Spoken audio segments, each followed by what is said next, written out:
CPIയുടെ മുൻ സംസ്ഥാന സെക്രട്ടറിയായ CK ചന്ദ്രപ്പൻ 2011 നിയമസഭാ തെരഞ്ഞെടുപ്പ് വേളയിൽ പറഞ്ഞ ഒരു കാര്യമുണ്ട്. CPIM വാസ്തവത്തിൽ വളരെയധികം അഡ്ജസ്റ്റ്മെന്റ് രാഷ്ട്രീയം കളിക്കുകയാണ്.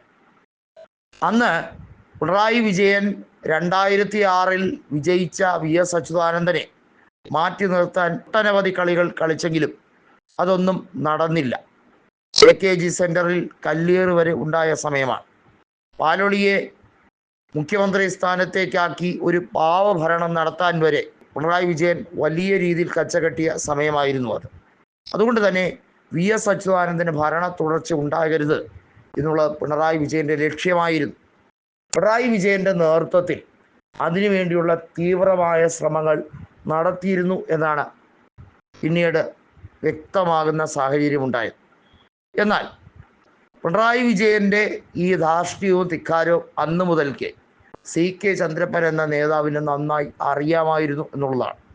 അതുകൊണ്ടാണ് പല ജില്ലകളിലും അവർ തമ്മിൽ കാത്തു സൂക്ഷിക്കുന്ന, അതായത് BJPയുമായി കാത്തു സൂക്ഷിക്കുന്ന അന്തർധാരയുടെ കാര്യങ്ങളെ ഒരു മറയുമില്ലാതെ CK ചന്ദ്രപ്പൻ തുറന്നടിച്ചത്. അത് പക്ഷേ അന്നൊക്കെ വലിയ തോതിൽ ഇന്നത്തെ ജനറൽ സെക്രട്ടറിയായ MA ബേബി അടക്കമുള്ളവർ അതിനെ ശകാരിക്കാനും CK ചന്ദ്രപ്പനെ കടന്നാക്രമിക്കുന്ന ശൈലിയിലേക്ക് CPM കടക്കാനുമൊക്കെ ശ്രമിച്ചതാണ്. എന്നാൽ ഇന്ന് ബേബി അടക്കമുള്ള എല്ലാവർക്കും അതിൻ്റെ യഥാർത്ഥ രൂപം തെളിഞ്ഞിരിക്കുകയാണ്. 2006 2011 MA ബേബി കുണ്ട്ര മണ്ഡലത്തിൽ മത്സരിച്ച് വിജയിയായിരുന്ന വ്യക്തിയാണ്. 2014 കൊല്ലം ലോക്സഭാ മണ്ഡലത്തിലെ പരാജയത്തിന് ശേഷമാണ് MA ബേബി കേരള രാഷ്ട്രീയത്തിൽ നിന്നും അപ്രസക്തനാകുന്നത്. CK ചന്ദ്രപ്പൻ കൃത്യമായി പറഞ്ഞിരുന്നത് കാസർഗോഡ് മുതൽ പാറശാല വരെയുള്ള ഏതാനും ചില സെലക്റ്റഡ് കോൺസ്റ്റിറ്റ്യുവൻസികളാണ് BJP ജയിക്കാനായി നോക്കി വയ്ക്കുന്നത്. അതിൽ മഞ്ചേശ്വരം, അതുപോലെ കാസർഗോഡ് നിയോജക മണ്ഡലം, നേമം ഇതെല്ലാം പെടുകയാണ്. 2011 നേമത്ത് മത്സരിച്ച O രാജഗോപാൽ 6145 വോട്ടുകൾക്ക് V ശിവൻകുട്ടിയോട് പരാജയപ്പെട്ടെങ്കിലും 2016 O രാജഗോപാൽ വിജയിക്കുന്ന രാഷ്ട്രീയ സാഹചര്യം ഉണ്ടായി.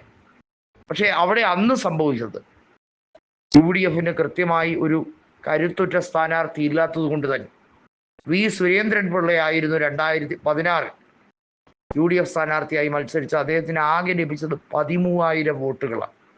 രാജഗോപാലിന് 67,000 വോട്ടും 59,000 വോട്ട് നേടിയ V ശിവൻകുട്ടിയെ പരാജയപ്പെടുത്തുന്ന സാഹചര്യം ഉണ്ടാവുകയും ചെയ്തു. ഇപ്പോൾ ഇതാ നേമത്തും അതുപോലെ തന്നെ മഞ്ചേശ്വരത്തും കാസർഗോഡും ഒക്കെ വലിയ രീതിയിലുള്ള ഡീൽ നടത്തുകയാണ്. തൃശ്ശൂർ മോഡൽ സംവിധാനത്തെ പൊളിച്ചെടുക്കാൻ ബേബിയും ബിനോയ് വിശ്വവും ഒരുമിച്ച് നീങ്ങേണ്ടതിൻ്റെ സാഹചര്യം ഇപ്പോൾ സംജാതമായിക്കൊണ്ടിരിക്കുകയാണ്. എന്തു തന്നെയായിരുന്നാലും ഒരു കാര്യം VD സതീശൻ തുറന്നടിക്കുകയാണ്. എന്തൊക്കെ അഡ്ജസ്റ്റ്മെന്റ് രാഷ്ട്രീയ കളി കളിച്ചാലും BJPയെ ഒരു സീറ്റ് പോലും ജയിക്കാൻ 2026 കേരളം സമ്മതിക്കുകയില്ല എന്ന് തുറന്നടിച്ചിരിക്കുന്നു.